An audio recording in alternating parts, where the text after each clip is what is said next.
बिस्मिल्लाहिर्रहमानिर्रहीम। अस्सलाम वालेकुम।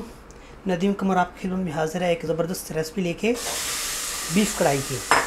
तो इसके लिए सबसे पहले तो आपने क्या करना है, एक बर्तन लेके उसके अंदर बीफ डालकर थोड़ा सा पानी डालना है और इसको 50% तक गलाना है, फुल नहीं गलाना। और यानी 50% तक ये, और पानी इसके अंदर सिर्फ उतना डालना है जी जिसके अंदर ये पक जाए, यानी गल जाए और सॉफ्ट हो जाए, और उतनी देर में पानी खुश्क हो जाए। और उसके अंदर मैंने हाफ़ टेबल स्पून जो है ना वो नमक डाला है। ओके, नमक का आपने बहुत ख़ास ख्याल रखना है। और 1 चम्मच जो है ना वो गार्लिक पाउडर या होल गार्लिक भी डाल सकते हैं आप लोग, पूरा का पूरा थूम के 5-7 क्लव्स। तो इसको मैं अभी पकाता हूँ तकरीबन 15 मिनट, और उसके बाद मैं आपको दिखाता हूँ नेक्स्ट स्टेप। बिस्मिल्लाहिर्रहमानिर्रहीम। नाज़रीन, ये एक कढ़ाई ली है मैंने। अगर नेक्स्ट स्टेप करते हैं तो उसके अंदर आपने थोड़ा सा खुला ऑयल लेना है, यानी क्योंकि ऑयल जो है ना वो आपने अपने हिसाब से लेना है, क्योंकि मैं तो बहुत थोड़ी सी बना रहा हूँ। ये तकरीबन मेरे पास 400 ग्राम के करीब है गोश्त। तो अगर आपने ज़्यादा बनाना है तो आप उस हिसाब से ज़्यादा ऑयल डालेंगे। तो ये ऑयल जो है ना वो पूरा गर्म हो चुका है, और जो मैंने अपना मीट जो है वो उसको मैंने करके रखा है, उबाल के रखा हुआ है ना, वो मैंने अभी इसके अंदर डाल देना है। तो इसको आप मेरी वीडियो जो है ना वो प्लीज़ पूरी देखा करें। मेरी पूरी कोशिश होती है कि मैं छोटी से छोटी वीडियो बनाऊं।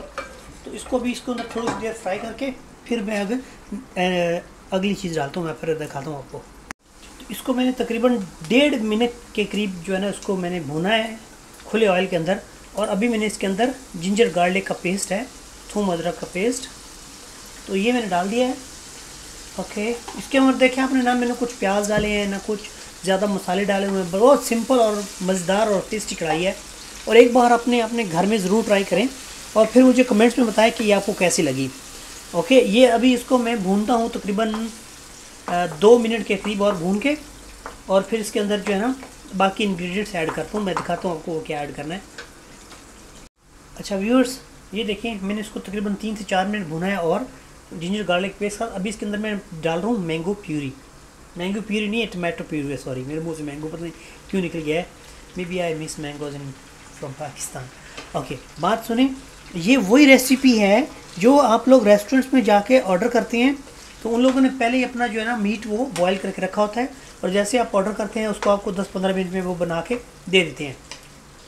अच्छा, इसके अंदर मैंने टमाटो डाल दिया है, और ये तकरीबन हाफ़ टेबल स्पून काली मिर्चें हैं, ये डाल दिए हैं। और ये थोड़ा सा ज़ीरा पाउडर है। 1 सेकंड में बोल, थोड़ा सा डालना है बस, 1 सेकंड जी। ये देख रहे हैं थोड़ा सा है, लेकिन अगर आपका ज़्यादा है, यानी मतलब ज़्यादा बना रहे हैं तो आप इसकी जो क्वांटिटी है वो आप बढ़ा सकते हैं। ओके, अभी इसको थोड़ी देर और पकाएंगे ताकि ये जो हमने टमाटो प्यूरी डाली है, ओके, तो ये अच्छी तरह जो है ना वो गल के ग्रेवी में कन्वर्ट हो जाए। अभी इसके अंदर मैं डालूँगा दही।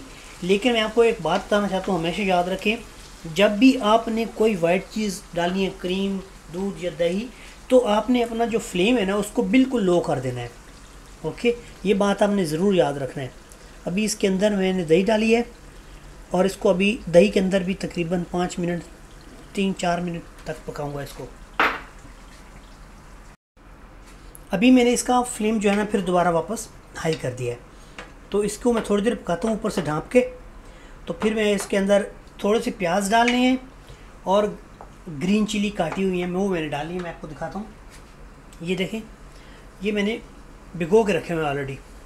तो ये मैं बाद में डालूँगा, तो ये थोड़ा पक जाए। अच्छा व्यूअर्स, ये देखें जी मेरे बचपन के दोस्तों, ये इसको मैंने अभी ये फाइनल स्टेज पे आ चुकी है। मैंने अभी इसका नमक चेक किया है। तो आपने वीडियो में देखा मैंने नमक नहीं डाला था, नमक सिर्फ वही था जो उसके अंदर डाला हुआ था जो बॉयल करते वक्त। अभी इसको नमक मुझे कम लगा, मैंने डाल दिया है। ये इसकी फ़ाइनल लुक है। और अगर आपको मेरी ये वीडियो अच्छी लगे तो मेरे चैनल को सब्सक्राइब करें, ठीक है, और मेरी वीडियो को लाइक करें, कमेंट्स में बताएं। और ये जो लास्ट और फाइनल चीज़ है ये है जी onion and green chillies. Okay viewers, तो ये इसको समझ लीजिए, इसको ऊपर बस दम रखना है, इसको गलाना नहीं है। ओके, अभी इसको मैं फ्लेम लो करके इसको 1 मिनट के लिए दम दे दूंगा बस, और उसके बाद मैं आपको दिखाता हूँ डिश आउट करके। नाजरीन, बड़ी प्यारी और ज़बरदस्त और खुशबूदार कढ़ाई तैयार हो चुकी है, और मैं अभी इसको खाऊंगा मज़े ले लेकर। तो आप प्लीज़ मेरी वीडियो को लाइक करें, कमेंट करें, और नदीम कुमार मिलेगा आपको इंशाल्लाह अगली वीडियो में। तब तक के लिए अल्लाह हाफ़िज़।